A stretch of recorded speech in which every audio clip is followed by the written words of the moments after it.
Création d'une base de données exemple à partir d'un modèle.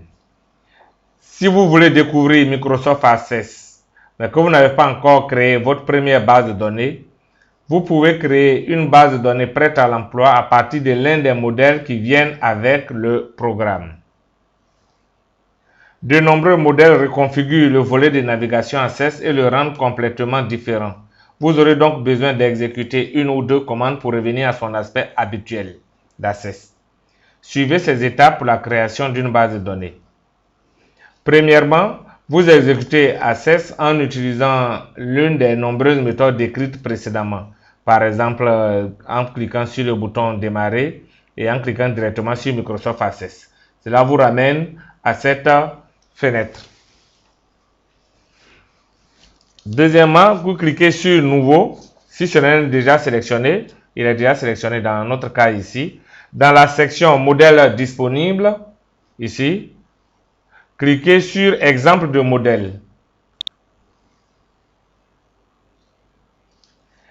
Et puis, cliquez sur l'un des modèles pour le sélectionner. Vous avez différents modèles qui sont à ce niveau. Nous allons prendre le modèle Tâches. Liste des tâches. Le modèle Liste des tâches comprend une liste de contacts et une liste des tâches à exécuter. Lorsque vous cliquez sur Nouveau dans le Backstage, vous pouvez choisir une base de données vide pour commencer à partir de 0. Pour faire une base de données avec des liens vers SharePoint, vous cliquez sur Base de données web vide. SharePoint est basé sur le web de Microsoft. C'est le système de partage des documents. Et vous choisissez une nouvelle base de données web quand vous avez pris base de données web vide. En troisième point, vous cliquez maintenant sur Créer. Vous avez cliqué sur Créer et vous patientez pendant que Microsoft Access prépare le modèle en vue de son utilisation. Vous patientez. Access vient de créer une nouvelle base de données appelée Tâches 3.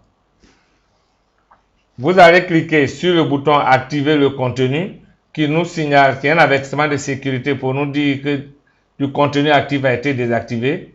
Si le volet de navigation n'apparaît pas, comme c'est dans notre cas ici, cliquez sur le bouton Ouvrir, fermer la barre de redimensionnement ici.